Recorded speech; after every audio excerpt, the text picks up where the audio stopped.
Hello, welcome to True Hoop with me, Jarod, Hector, and Coach David Thorpe. How are you, sir? I am great. Happy holidays, my friend. Yes, happy holidays indeed. This will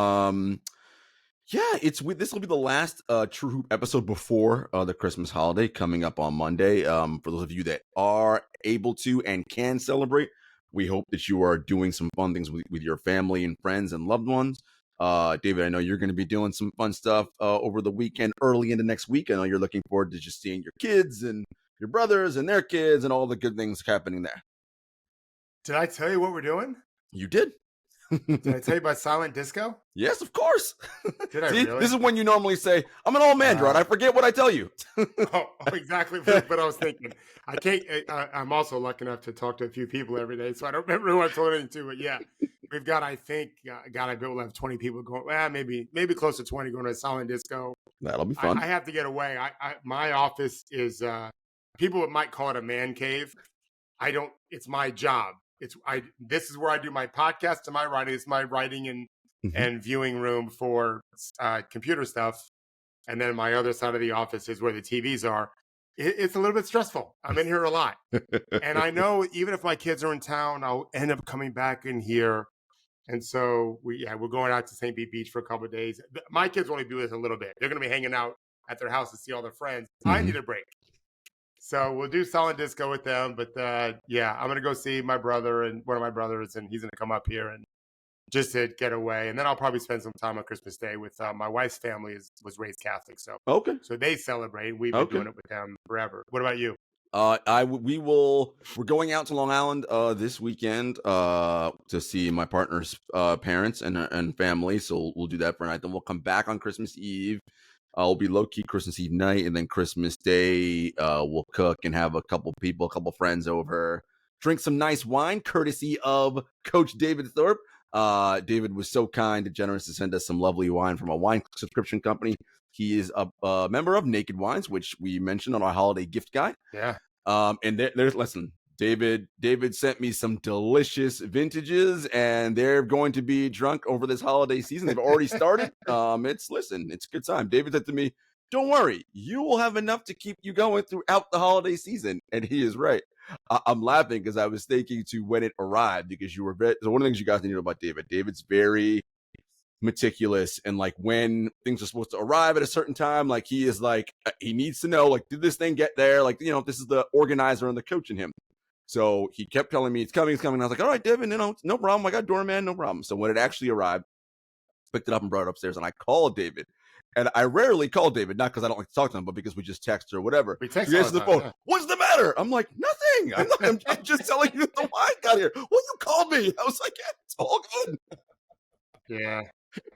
Listen, I worry. I don't celebrate the victories too well. I suffer through defeat. That's why I didn't want to keep coaching. The victories didn't make up for the pain of losing. Glad you like that stuff. Sounds like you'll have a nice weekend. And I'll try, like Christmas Eve morning, we're going to have a family breakfast. Undoubtedly, I won't have tracked probably 7 different games I normally would on the 23rd. Right. I'm taking a night off. Right. But I'll have my laptop with me. I will with my son, which would be good. That'll be good. Yeah, he gets back in town the day before after a game you'll have. And we'll probably watch film together. I just talked to him on the phone actually about it. He's excited about that. He loves the game too. That part doesn't work for us. The work part is being thoughtful of things and mindful of things, and that part is work. That's a grind like anything else. But actually, just watching stuff on film, I do. I mean, I cut up 100 to 200 clips almost every day of my life. Yeah, no big deal. Yeah. And that'll be good because, eventually running a team is something Max wants to do, right? So watching film with you and you seeing what he sees and he's saying, well, Max, that's not really what I'm seeing here. Here's what I'm actually seeing, right? Like, and it's a learning step, right? And it's a different way because I'm sure when you were younger, you had father-son teaching moments. This will be different kind of father-son teaching moments. Well, I without going into any detail, I'll just leave you with this. The reason why I spoke to him this morning is the other night, Florida State had a nice win. They had been playing poorly for a little bit, but they had a nice win. And one of their players played really well. And I said something to Max. It's one of my son's closer friends. He's friends with everyone, but I know he spends a lot of time with this one player. And he played really well.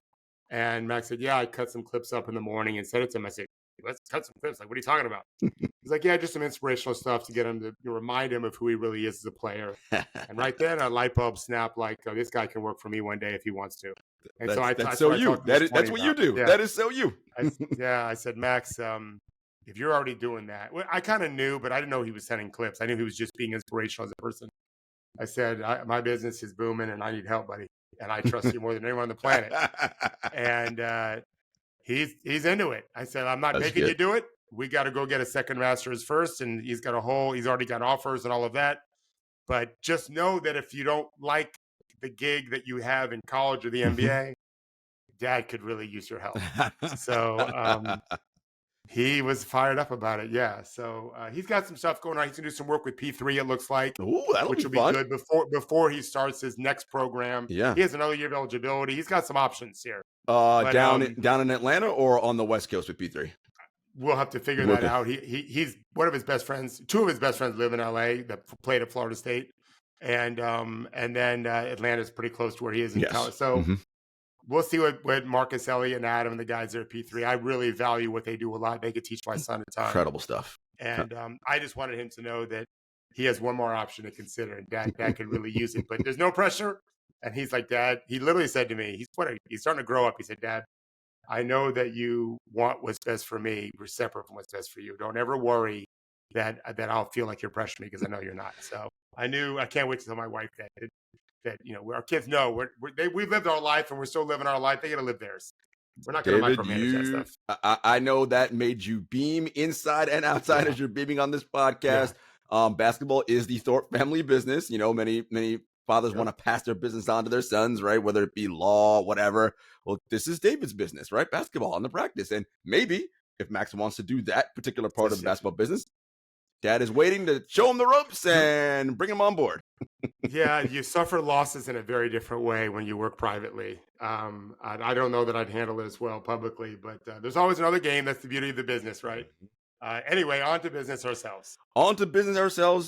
We gonna have an action-packed show today. There's so much going on. David, one of the joys of getting to work with you and Henry is it allows me to be smarter about basketball and think about the game differently. And I've said this to you numerous times, even before I knew you, and I listened to you when you're on ESPN, right? The first lesson I learned from you was, okay, when you go to a game, try not to watch the ball. I'm like, David, that's really fucking hard to do. Well, unless the guy with the ball is Ja Morant. Well, yeah.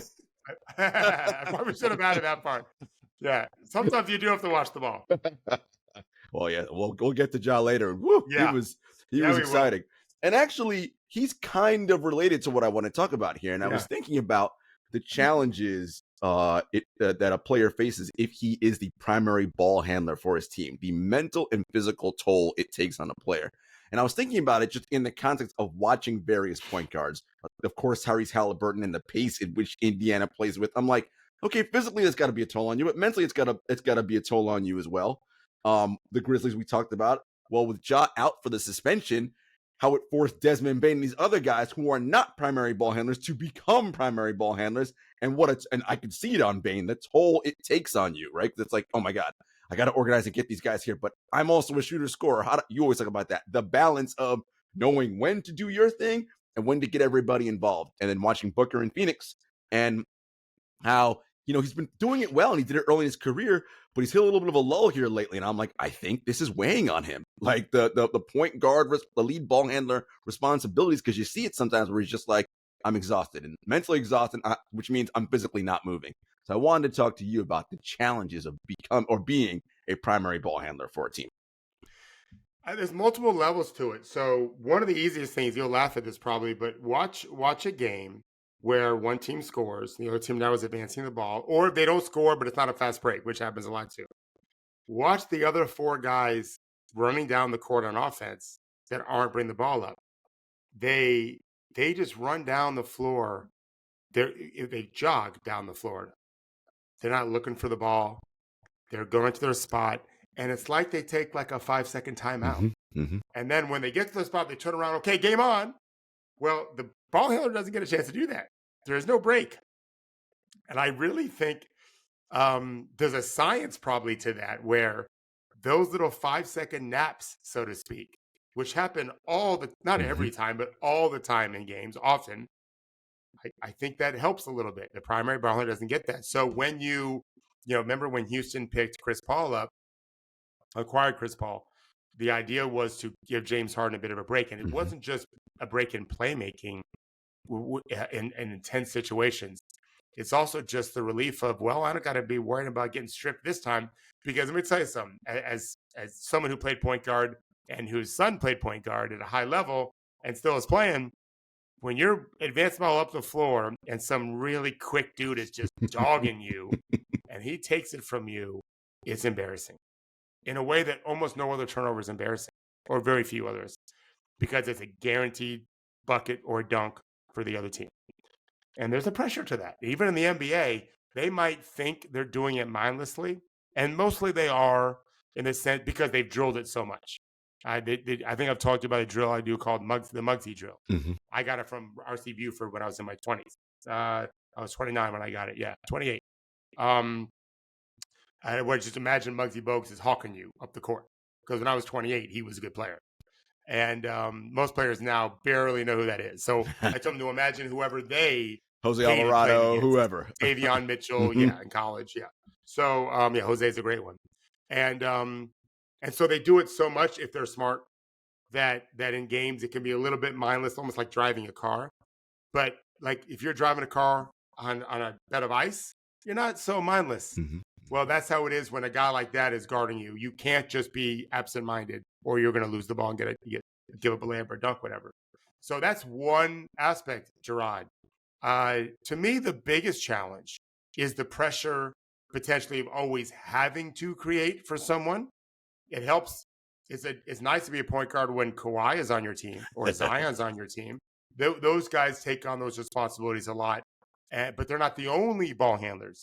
When Luka, without Kyrie, has a lot of pressure on him. He really is the only guy. Jaden Hardy does some, but he can't really do it. He's just too young right now. Talented player, but too young. But then the other facet, which I think is the hardest one of all, is the emotional challenge of if I'm conscious, because not every player is conscious, of making my teammates happy. So an example I'll give you, a team that I'm watching some, is the Raptors. Dennis Schroeder, I don't find to be a very mindful player. He never has been. I was a huge fan of OKC. However, to be fair, in his defense, he's got to please a new coach who wants to play a certain way. Scotty Barnes is probably going to win Most Improved Player. I've not looked into it at all, but my guess is he's right there. He's really been terrific all season. He wants the ball a bunch. He's trying to get a max extension like Tyrese Halliburton got last year. Pascal Siakam's been two-time All-Star, two-time All-NBA player, and has led their team in usage rate since Kawhi left. And been very successful. He wants the ball more. OG Anunoby has complained publicly that he does. This was last year, but I'm sure he feels the same this year. It ain't any better this year. That he wants to have more of the offense run through him. And then Gary Trent Jr. is not even starting. Is playing for a contract and not doing so well. And so all these guys want the ball more, and Dennis has to manage that. And also, he's a very good player. He's not a great player, and he's not a great thinker, but he's super quick. He does have skill, and if he's conscious of it, he's got to try to keep guys happy and still be sharp. It's hard to do. It's just hard to do, and he's not great at it, in my opinion. He just kind of hoops. I don't think he really strategized enough, which is why I have a problem with him. I'd rather him come off the bench and just play. And then you have to worry about, your second unit. If those guys are bitching, well, they'll be third unit or go to the G League. Like, they're not good enough to ask for anything, right? And so it's great that you bring this up. I don't know that it's the hard. I've written an article in True Hoop 2 years ago saying the center was the harder position. I mean, we're fighting over hairs here. It's all hard. For those two positions, there's enormous challenges: physical, mental, and emotional. Yeah, for sure. It's just it really. I was just watching. And I'm like, man, this is not easy. I mean, of course, me basketball is not easy, but I was like, you guys really got a lot going on. I love how you broke that down there. And this, of course, I was thinking about that in the context of Ja Morant and his return and what a return it was, David. And the Grizzlies, as we talked about, have so many problems on their team, right? The injuries, of course, they're taking so many guys out.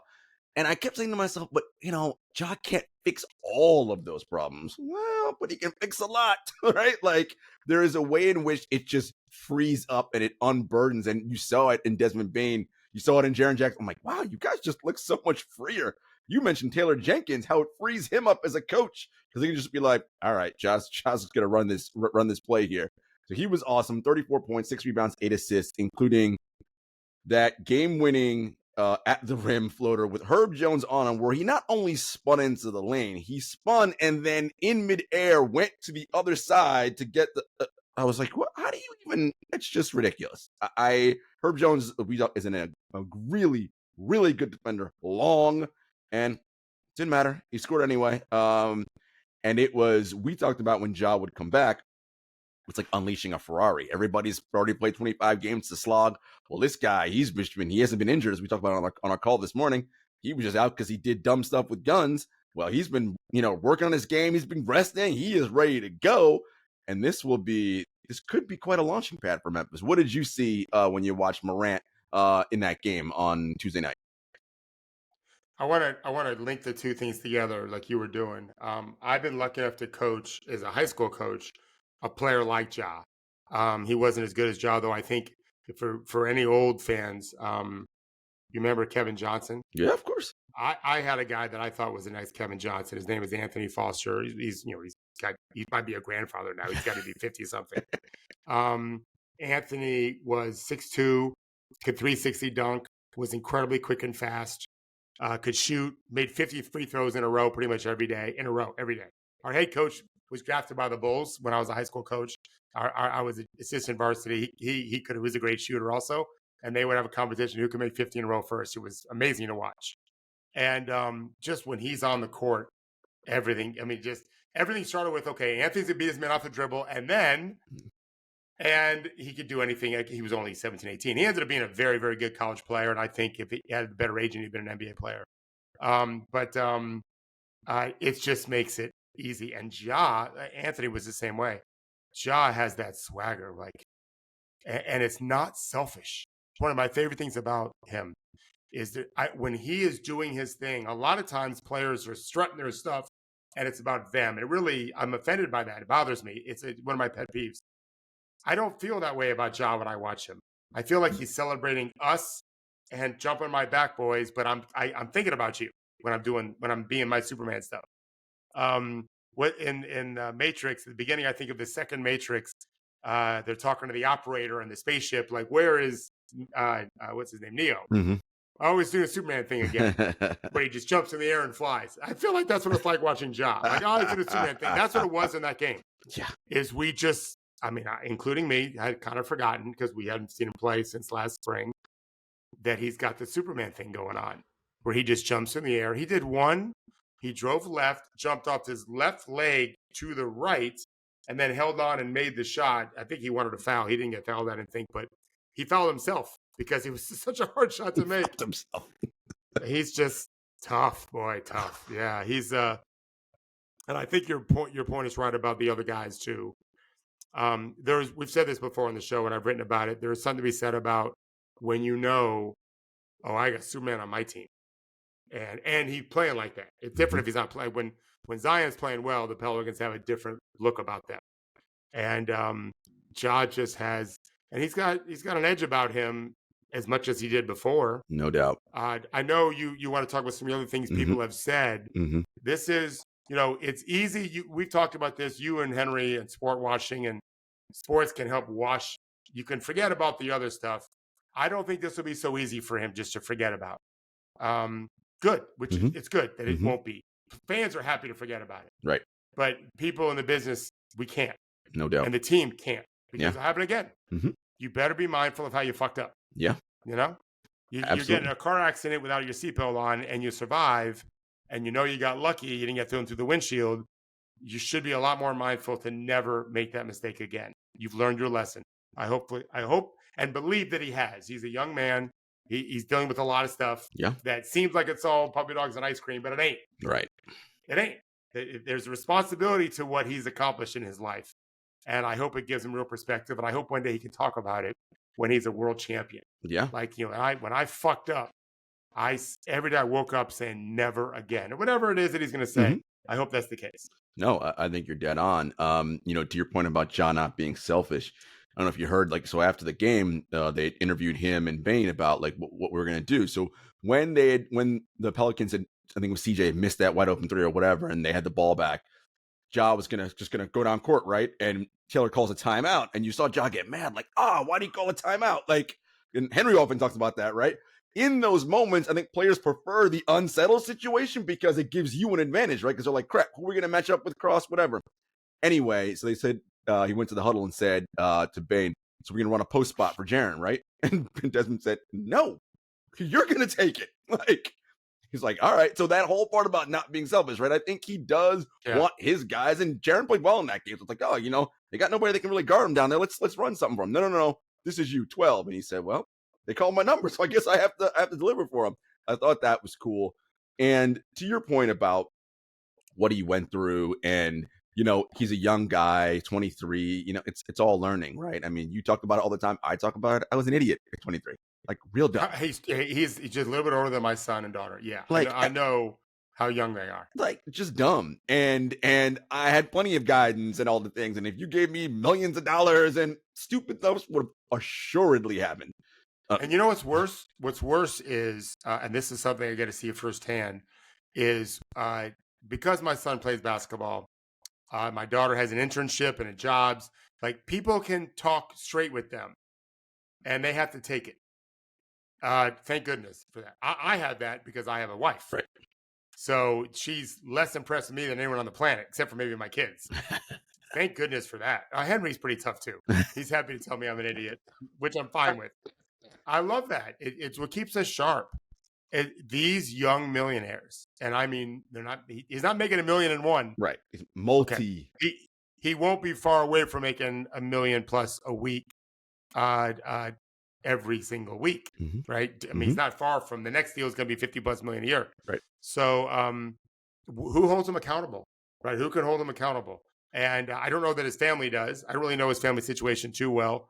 I don't know that the coach does, for reasons we can understand. May not agree with, but we understand it. And so the league needed to hold him accountable. And I don't pass. It's easy to pass judgment. We don't know all the things going on in his life. We only hope that he has figured some stuff out, and I have every reason to believe that he will.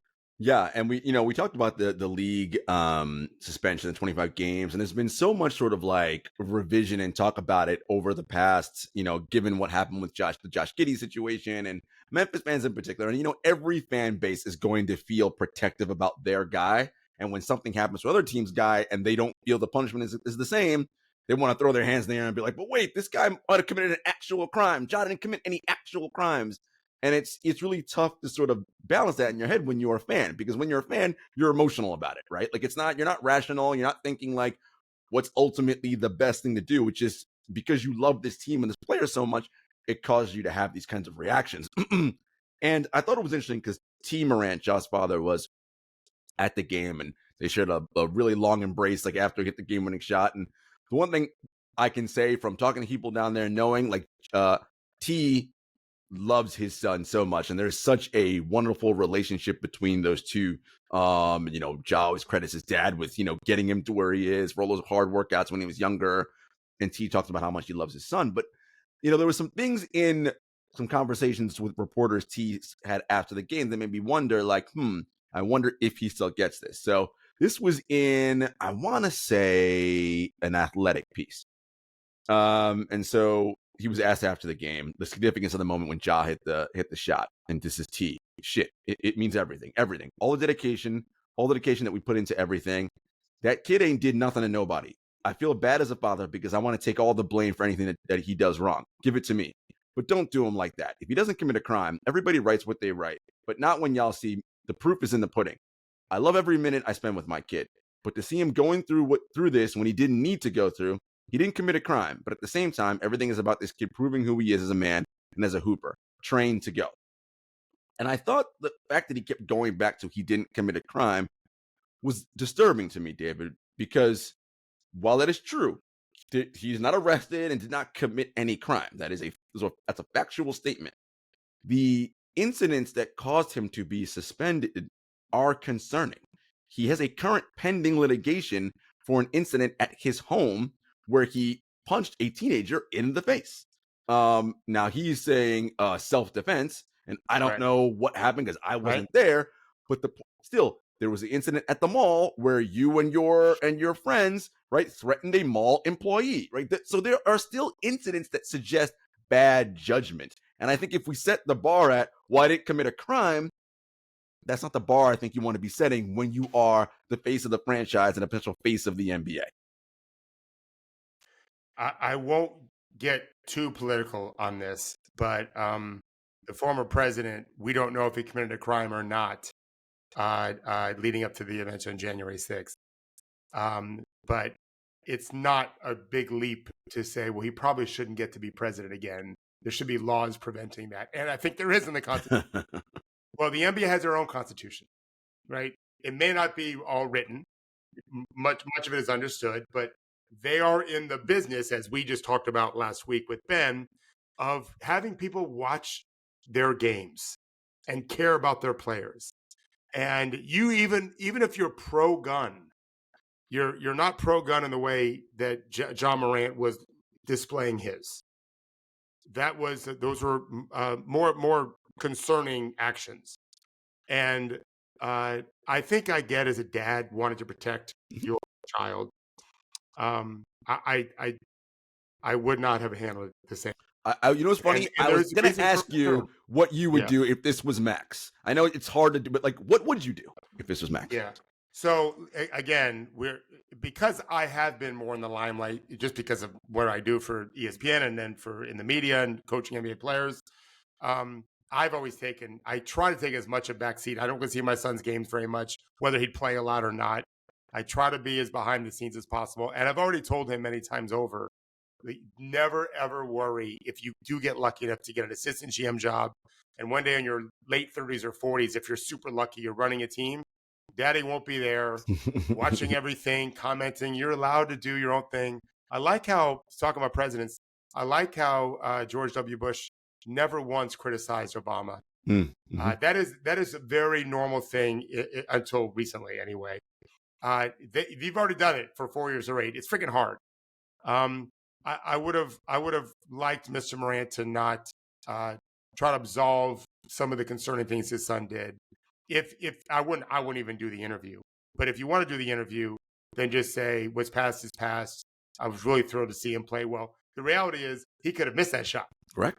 He wouldn't have been the GOAT, by the way. He was amazing in the game. Right. Or they could have lost in overtime and he could have missed 3 shots in a row. It's going to happen. He ain't going to make every clutch shot he takes. Right. And so what does that mean? That you trained to fail? No, you're going to miss shots sometimes. I think the reason why you're bringing this up is the danger of suggesting, well, he didn't commit a crime, so don't change. That would be really bad for Ja Morant. And I'll be very direct. The business that I have of helping players is strictly based on the idea that if you play better, you'll make more money. That you have a finite window of time. I was telling a player recently who doesn't want to play in particular cities. Who gives a fuck? Exactly what I said. I told his agent that on the phone this morning. If they're willing to pay you more than anyone else, and just because it's cold or not a great city, when you retire, you'll be maybe, if you're lucky, 36, 37, 38. I don't even remember those days. And I'm only 58 and 4/5. I'm not old just yet. Mostly sober, but not totally. I feel like I have a lot to give and don't even remember 21 years ago. You won't remember much, but the money will be in the bank. And your grandkids will spend that money. Your great-kids will spend that money. That to me is the bigger issue. Is let's be mindful of the big picture, the long term, so that you don't run into the wall again. Yeah. And when you know this well, Jarod, when people in your life that you love the most are in the dark or refuse to admit the truth, it's easier for you to deny it also, and that'd be a huge mistake for Ja to do. So I think he messed up there, Mr. Morant did, and not recognizing we screwed up. We moved on. We don't need to talk about it anymore. He's learned his lesson. Let's move on. That's all he should have said. I thought. For sure. I'm glad that on the team, Marcus Smart and some other guys, again, Derrick Rose made it very clear that he's not some locker room plant and he's not a babysitter.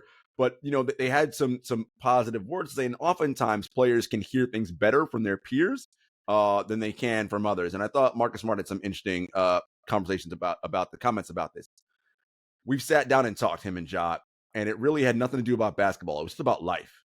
Just understanding how blessed we are to be in this spot, to be able to feed our families and do it at the highest level and live out our dreams. And excuse my French, never take this shit for granted because it can be gone in any second.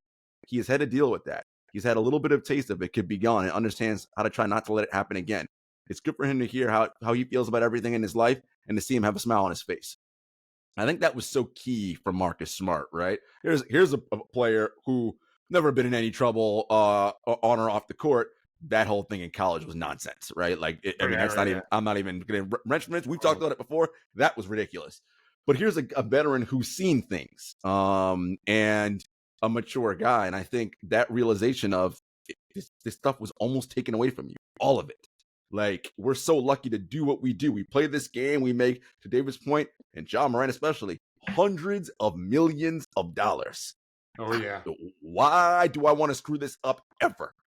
And I think, hopefully that having it being taken away and how close it was to, man, this could really be a problem. The wake-up call, you said, like the seatbelt, right? I got lucky. Next time I'll be more mindful. I don't know if I ever told you this story before, Jarod, but I had a player this is almost 20 years ago, 15 or 16 years ago. And his father had been in jail almost his entire life for mostly white-collar crimes. There might have been a little bit of more violent stuff, too. I don't remember anymore. But he got out just as the player got drafted. And this is a player that wasn't even expecting, he wasn't invited to Portsmouth. So forget about the major conference. And yet he still got drafted. I was lucky enough to train him. I found him a great agent. He got drafted. He got a guaranteed deal. And he ended up doing fine as a rookie, but he didn't work hard enough. And back then I wasn't helping players in season, so he was on his own. He ends up going to another team. I had to get involved to get him another spot. And the dad, who also tried to get paid from the agent the second his son got drafted, which really pissed me off. The dad called me and was complaining about playing time and whatever. And he was saying, and Darryl Armstrong was on the team. It's like, my son tells me that he's just not minding his coaches enough and whatever. And they want him to be like Darryl Armstrong. And there's no way my son's ever going to be like Darryl Armstrong. That's what the dad said to me. And I said, to be clear, are we talking about the Darryl Armstrong who's been in the NBA like 10 years after he was in the CBA? Like, that's the guy you won't be like? No, my son wasn't raised that way. And of course, I'm thinking to myself, how would you know? You were in jail his entire life. And sure enough, by the end of the season, he was cut and never made the NBA again. We all have to play the game a little bit, Jarod, right? This isn't unique to players. Mm-hmm. It is true that the more talented you are, maybe the less games you have to play. I'm going through this right now with my daughter, who's about to graduate in a few months and has to get a real job. And this coming week, she'll be lining up like 3 or 4 interviews already. And you got to kind of play the game until you figure it out, right? Well, why shouldn't Ja have to do that too? For the money that's out there. I don't think that's a problem. I don't even think it's a problem for him. I think part of the suspension, besides punishment, is to give him a break from that. Mm-hmm. And as I told you before, this was drugs, not guns. But after studying John Belushi's death as well as Chris Farley's, like, it's easy to be enabled when you're a superstar. And so I'm glad that we talked about on the show when he first got in trouble again. Like, I don't know if it was 25 games we said, but there needs to be a serious wake-up moment for that young person so he can go do the things that he's capable of doing. I'll leave you with this. When I was a high school coach, sometimes I'd have parents call me when their sons weren't making their beds. It was easy for them just to call me. Right. In one case, it was earrings in their ears. And that same player also liked to dye his hair blonde. He was a handsome kid who thought he could also be a surfer and a skateboarder and a basketball player. And he was a very good basketball player, as it turns out, and tough as nails. But the parents were trying to not get him crew cut, blonde hair, the whole thing. And they would call me and I would say, do you love your parents? Yes. Do you love your life? In your 9th grade, 10th grade? Yes. Like, why are you complicating it? Damn bed. Just pull your shorts up. A nice white kid of ours who thought he was a surfer. He thought he was Spicoli. You know Spicoli? Okay. I'm not even sure he knew who Spicoli was, but that's who he wanted to be and be a basketball player. And I just said, why do you want the drama in your life? Mom and dad care about you. So just don't do these fucking stupid things and life gets so much easier. And Ja could be a billionaire. Think about this. There is absolutely, how old is he? 23? 23. He is going to make so much money playing basketball. And think about Steph Curry's popularity. Ja's a small guy. Yeah. He's a lot more like you would never think he's an NBA player. Right. Honestly, if you watch someone in a mall, why would you think he's an NBA player? Right. Right? You can go to dinner. I can go to dinner with my 6'4" and smaller guys, and no one looks. If we're in a city they don't play in. Right. But I went to dinner a few weeks ago with a 6'10" dude, and everyone just assumes he's playing in the NBA right, automatically. But that's better for your T-score for Ja. Right? He's such a charismatic guy. So let it be a great success story. Mark Wahlberg has used that very well. Right? Some of these guys from a rougher background have used that as part of, look at my growth. Whether it's true or not, I have no idea.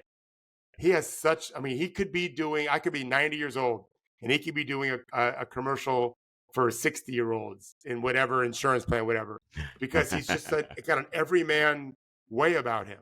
But he happens to be closer to Superman than every man. Like what he does athletically, I'm telling you, Jarod, it's crazy. Like you don't see many like that ever. No. Yeah. Like more athletic than Iverson explosively, I think. He think that. He is. Again, just watching that game, I was like, and we've seen all the highlights. We've seen him play. Like when he elevates, his head is at the rim or above. I'm like, what the hell is going on with this dude? Man. Literally, I'm like, oh my God. Listen, Memphis fans are happy. Grizzlies fans, NBA fans. Oh, they're fucking happy. Everyone is thrilled. So the last thing I'll leave you with on this Ja thing. So he was asked in his media availability before he came back last week, right before he was getting set to return. And a local media person said, so there's all these guys that they're saying are better than you. Tyrese Halliburton, Jalen Brunson. And he's like, yeah, who? Okay. He's like, well, I have no control over what people say. And then I think at one point he said after the game winner the other night, I've kept the receipts.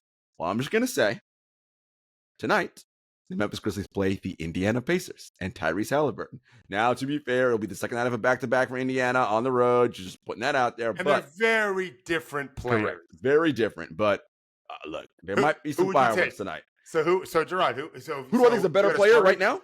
No. Oh. So you're starting. Okay. So two ways of doing it. Okay. Who would you want for the next 5 years? And who would you want in a playoff series today? Or in a month when Ja's got midseason form going? In a month, when Ja's got the form going, I think I'm going to take Ja in a playoff series. David, look, going forward for 5 years, I think Tyrese Halliburton's better right now. Like he just is. He shoots better, right? He doesn't have the explosiveness to his game. I think he's a better playmaker than Ja is. And look, I cannot look. Neither of them play defense, so that's what that is. I think Halliburton's way worse than Ja on defense, but neither of them play any defense. But I think it ultimately comes down to aesthetics. Aesthetically, if you are that type of fan, Ja's game is much more. It fires off more things in your neurons if you're that kind of a fan. I get it. The dunks, it's outstanding. But the thing that I can't get past, David, is Halliburton shooting. Right? Like that is something that Ja has not yet. I mean, this isn't a 3-month blip for Halliburton either. He's done this now for a couple years. Like he's shown, I'm probably a 40% 3-point shooter on volume. Ja ain't even close to that. And that concerns me ultimately going forward with him. But listen, you're going to be great with either one you take. Right. I would lean Tyrese for what you said. That was my first thought is he's just a way better shooter. But it's like you said it. Like if you end up with Ja, like it's really close. Right. You're not losing a bunch of games.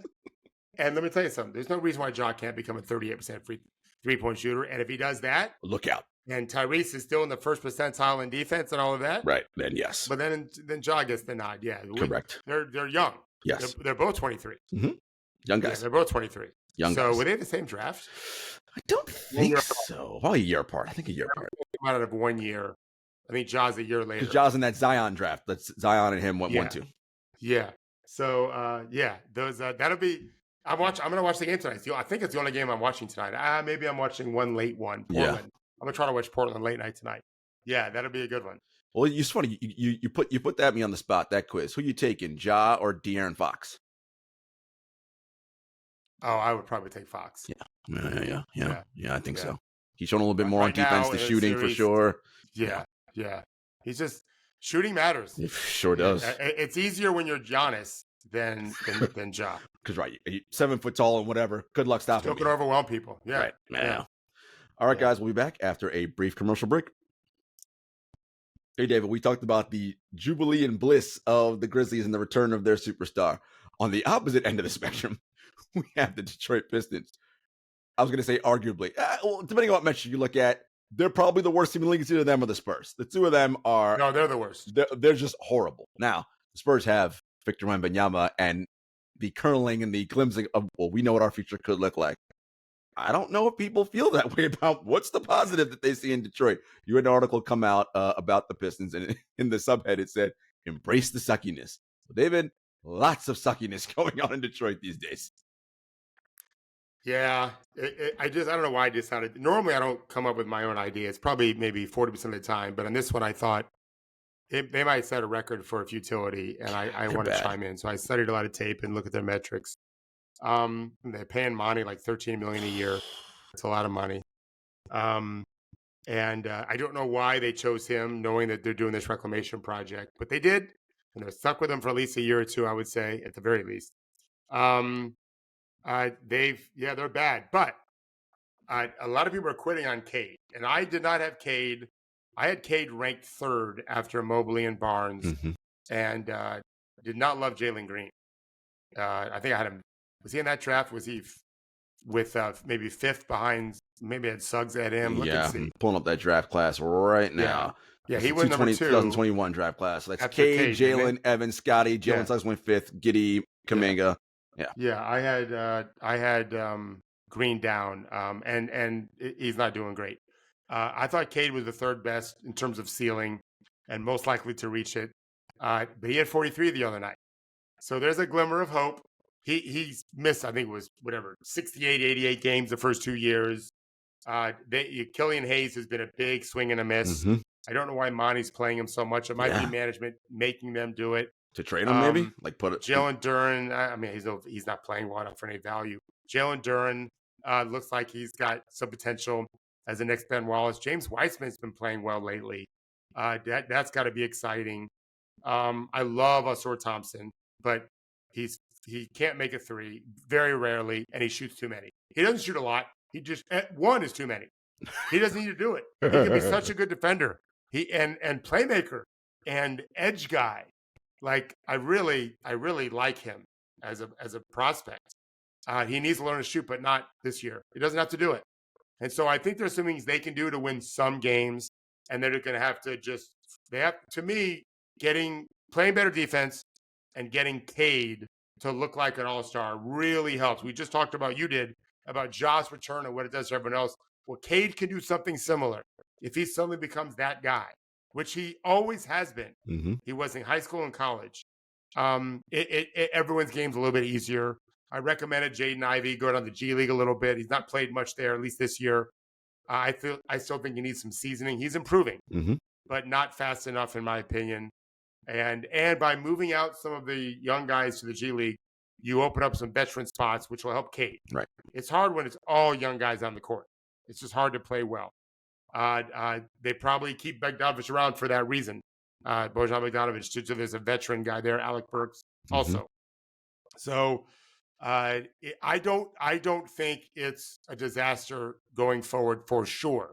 Only possibly. Some people think for sure. I'm not in that world yet. Okay. It's only possible that it stays bad for a while. And I think, the reason they brought Monty and I assume is to start with these young group building a defensive identity. One of the hardest things to do is to get young kids, particularly ones that, are highly touted and they all grow up with the ball in their hands and want to score. Yeah, but you got to win on this end of the floor. Well, that hasn't translated either on that side. That's the side of the floor that's better than the offense, but by better, we're talking about offense is maybe worse than the league. Defense is fifth worst. Okay, so we're splitting hairs about better. Right. But we'll They're see. stuck in the bottom 5 on both ends for Yeah. both ends for sure. Yeah, we'll see what happens. Look, there is talent. There's for sure talent. We'll see if they're able to, and the NBA season, with it being so long, you build habits, and you often both ways. Losing becomes a habit, and you keep doing that often, things get tough. So I'm hoping that they figure things out, over there in Detroit. David, on Monday we talked about the Clippers and how they were surging. They continue their winning streak. I think got up to 8 now, 8 in a row. They are 9 in a row. 9 and 10 of 12. They are just Kawhi's playing awesome. Look, he has a player option for next year, which I'm going to guess, depending on how this year goes, he's going to opt out and try to re-sign a longer term.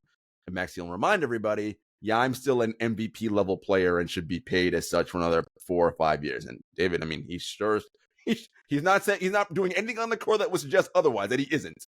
He's playing awesome. I talked about it on our call late in the game. He had a Euro step in for a layup, and the bench went. Russ mimics the play up, and he's laughing, got that big smile. James Harden's like, "Oh my god!" Like everybody's just, listen. When you're winning, it's fun. Winning is fun. Losing, not so fun. And they're winning, and they're super, super happy. And you're seeing some good mojo over there in LA. I think that if I watched the game, it was really a great game, really fun. Yeah, Luka versus Kawhi was not fun about that. I just wish Kyrie played. Kyrie enjoyed it. He was having fun on the bench. I don't know that any team in the West beats them in a series with Kawhi looking like that. Norman Powell was really good, really smart. There was a great play late in the game when the game was still in doubt where Kawhi drove baseline, and he hit a corner 3 guy before that. I don't remember who made it. Oh, Amir Coffey made it. And now he's doing it again. I thought, oh boy, they're going to take that away. And Powell just ripped from the opposite above the break to the rim for a great pass and score. He's a 6th man of the year candidate. And but Kawhi just unbeatable, unguardable, unbeatable. Big rebound in traffic late in the game when it mattered. Yeah, that dude. He's that dude. He is. He may not be MVP he won't be the MVP this season, although he's playing every game. Mm-hmm. He has played every game so far. Embiid right now is the MVP. He's been just otherworldly. But in the playoffs, Leonard could be the MVP in any series they play in, and probably would be. We have seen him do it multiple times already. It's not act like we have not. We've seen it twice, and if it wasn't for Zaza, might have been a 3rd time. They had the KD Warriors on the. I mean, they were down 30. I was like, oh, it was game 1. It was game 1, but still, team. The Mavs won their only championship when they had to come from. They beat down LA in game 1 and swept them, and it ended up going right through and beat Miami, won the championship. The Spurs were whipping the Warriors when he went down. So yeah, Kawhi, we know he has that look about him. Like, yeah. I can control anything I want and finish it. I can finish the game. And David, they're doing this without Paul George right now. He's missed the last couple of games. Like, I mean, when he gets back, Harden's doing this thing. Russ has got his bench roll. They're surging. They're only a half game, I want to say, behind the Nuggets right now. Look, keep your eye on the Clippers. They're exciting. And I won't tell you yet, but I have even a more impressive stat than that. Ooh. Just wait. I'm going to save it for a little later in the show. They're coming. And again, if they're healthy, I love the body language and what I'm seeing from them. And again, like I said, winning is just wonderful. When everybody's rolling, things are going well. Whoa! It's, as David, puppy dogs and ice cream when that's happening, But it's the NBA season, right? So we know the storm will come at some point again, and how they weather it and all that will go a long way in figuring out how things work. All right, David, Christmas Day is coming up. That is one of the NBA's most important days for fans and everyone alike. Players always talk about playing on Christmas as they grew up watching it, right? When they were young. And I did the same. Obviously not playing the NBA, but as a kid, this is my favorite. Oh, NBA, we're getting all the Christmas Day games. And we got a nice slate, so we thought we'd preview them for everybody. So in that first game, we got the Bucks at the Knicks. Milwaukee's on a roll right now, 1-5 straight, and the Knicks, David, a little bit of an injury bug. Mitchell Robinson, we knew was already out, but now it turns out that ankle surgery, he's going to be done for the season, which is a problem. They got the player. Oh, I didn't know that. Yep. Yeah, just got announced last night. So they have the hardship exception that they can sign somebody. But the second piece to this is Jericho Sims, who's playing backup center. He's not going to be out for a few weeks. So they got some, which is why they had to sign Taj Gibson. They got some big man backup, but this is a tough, gritty team. I mentioned up what Milwaukee's doing. That's a nice sort of like noon tip and appetizer to wet your beak before the games begin. Yeah, I don't expect that I'll be watching games until later, but if you watch the game, to me, Giannis is kind of elevating his game again. We just talked about Kawhi.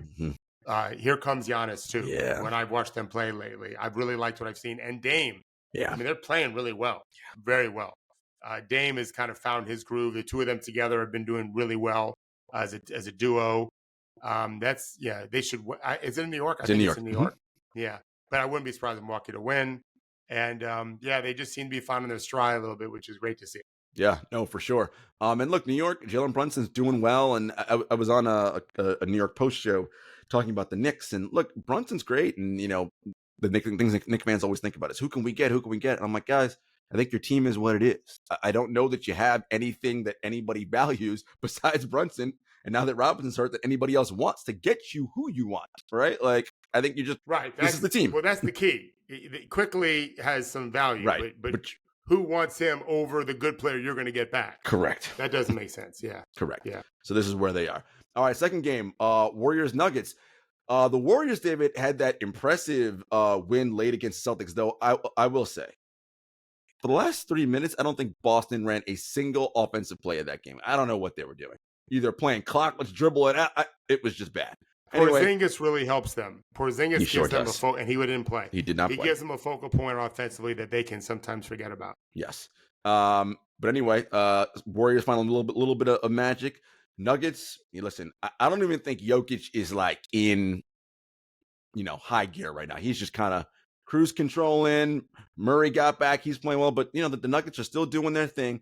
I think that'll be an interesting game because with it being the champs in the defending champs in the Nuggets on Christmas Day, do Steph and the Warriors come out and say, all right, guys, like in many ways, it's not like this is our season, but this will be another opportunity for us to have a statement win and say, look, we're not dead yet. In the media, we tend to put narratives on players that doesn't really exist or always exist. And I think in the case of Golden State, that's what you just described is where they're at. Like we've got to get, we've beaten some bad teams here. Or in the case of Boston, the best team in the league, but missing a very important player for them and a potential all-star, and has been an all-star. And so, every game matters to them. They try. Plus, their Wiggins is coming off the bench, not doing any better. Kuminga's had a chance to grow into a role. Moody, Podzemski, whatever his name is, Brandon, the rookie from Santa Clara. Very good. He's starting now, and he has to do more. Looney's just been okay. What's Draymond's situation? He is still out. I mean, it's indefinite. Indefinitely. He just started counseling, and they're like, it's at least 3 weeks, so he won't be back for this game. Yeah. So, I mean, really, you're watching to see Steph and the Pips. Very different players. Steph versus the guy from the Knicks, who I love him. I love Brunson, but very different than Steph. Yeah. And that's where you're watching. But you're hoping to see Moody and Kuminga play better. And I love the way Golden State plays. Yeah, the Cuisinart offense. Contrast. Knicks are more. Oh well, they're playing the Nuggets. They're playing the Nuggets. I mean the Nuggets. Yeah, sorry. Contrasting style. I just watched the Nuggets last night. Jokic, he's kind of mailing it in, and he's better than everybody. Mailing it in makes it seem like he's not trying, but I'm complimenting him. He's just not extending himself too much, and still is the second best player in the league, probably behind Embiid. Correct. Jamal Murray, okay, at times good. Their bench has been playing better. I really question their bench come postseason, but it's definitely doing well.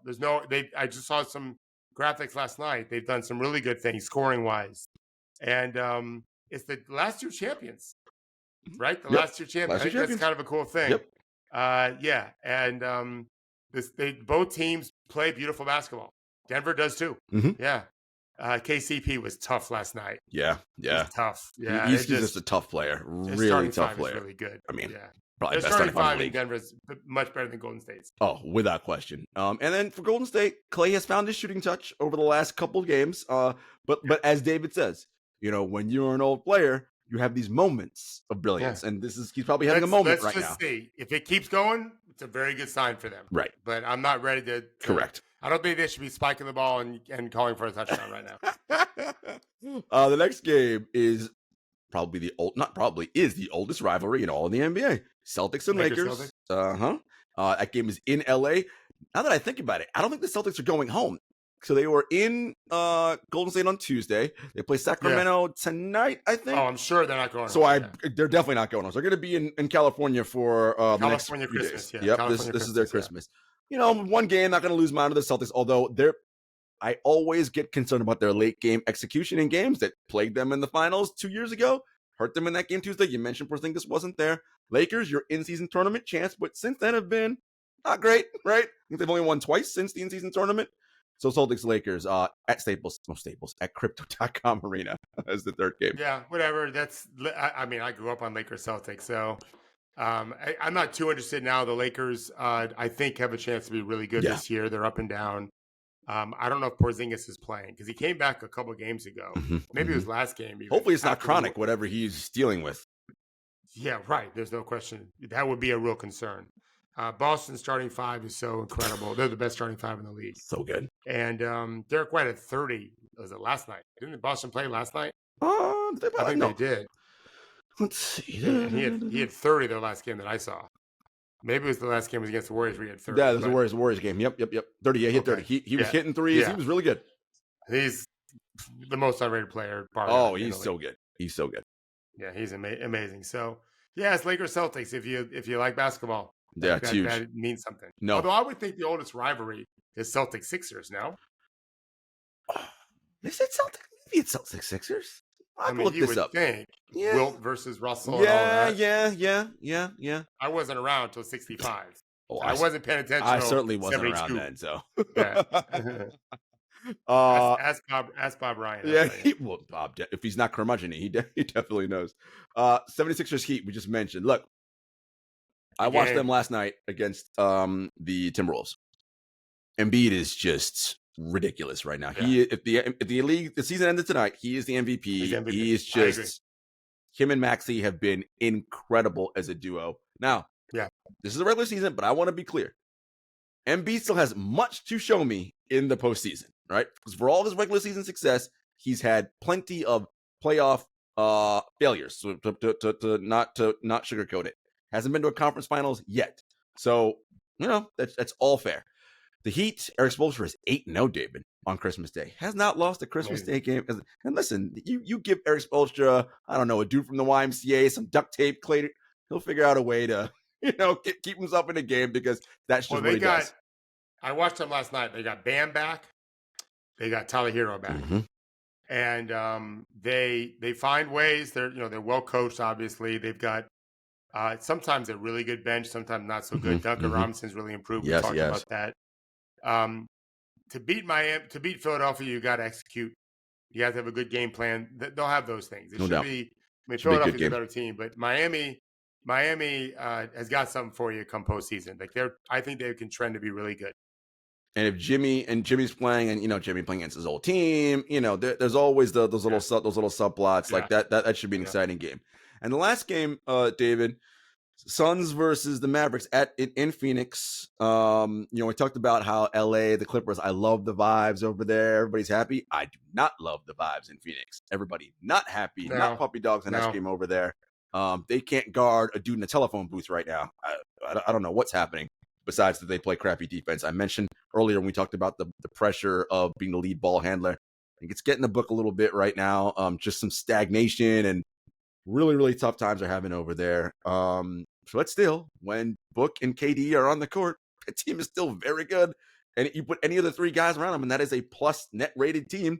But the rest of that roster, I think we're seeing is just not very good. Dallas right now, one-man band with Luka. I don't think Kyrie's going to be back in time for this game. I don't think so either. And Luka loves playing Book and Phoenix. Everybody remembers that playoff game series 2 years ago? Woo, that was something. That should be a nice nightcap at 10:30 if you're not drunk on eggnog by then and passing out. I won't be drunk or drinking eggnog. I'm watching that game for sure. It should be a nice battle, Luka versus KD. And both teams can't really find themselves. Dallas had a good start. They've been kind of rocky ever since. They need Kyrie, and Lively's been out too. Lively's been out. Josh Green's been out. I don't trust some of their players, but Timmy Hardaway's been playing well. Last night he had a big 3 last night. They lost the game, but he had a big shot. They're still trying to figure out who they can be. I mean, Phoenix knows who they are offensively, it seems like, but I don't think or let's put it this way. They know who two of their 2 best players are. I don't know anything else after that, is what it seems like to me. And you can't win anything with 2 guys in the NBA. So that'll be interesting to see how that game plays out. All right, David, top 5 as we head into Christmas. Number 5, who's on your 5 line? I've got a tie between Milwaukee and Denver. Milwaukee's on a roll. I watched Denver last night. I liked what I saw from them. They really handled Toronto. It was really never a game, not for long anyway. And they're just kind of cruising right now, I think.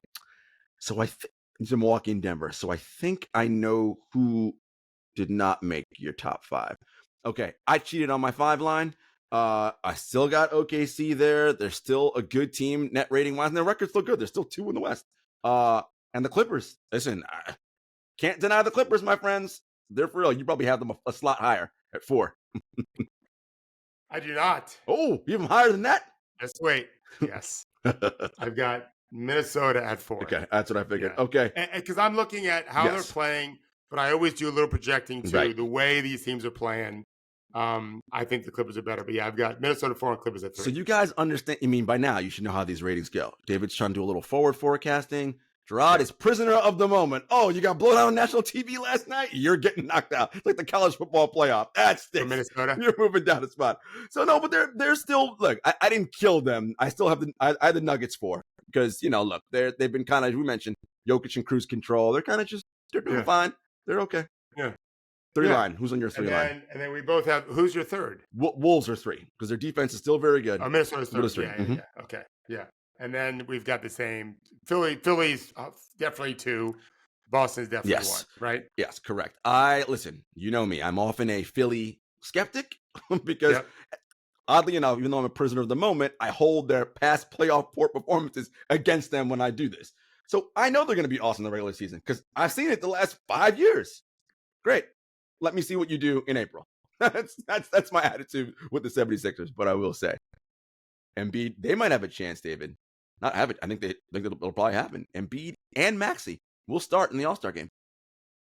Yeah, I think so. I won't be watching that either. Well, yes, I know. Right. Or voting, but your point is Maxey's playing at a high level. Right? High level. Which we saw that coming. Yeah. And I'm thrilled for him. It's good for Embiid. It's nice. Harden's doing his thing in LA. Maxey's doing his thing in Philly. Everyone's happy. Perfect holiday time right now. See, it worked out for everybody. All right, guys. Enjoy the weekend. Enjoy the holidays if you're celebrating. Enjoy some downtime to relax if you can. Of course, enjoy the basketball. We'll be back next Thursday because we'll be off Monday because it'll be Christmas Day. We won't have an episode then, but we will have a special something dropping for you guys next week. So just keep that feed refreshed. Something will be popping into your podcast feeds. But seriously, I hope everyone has a happy, healthy, and safe holiday season, and we will see you all next week.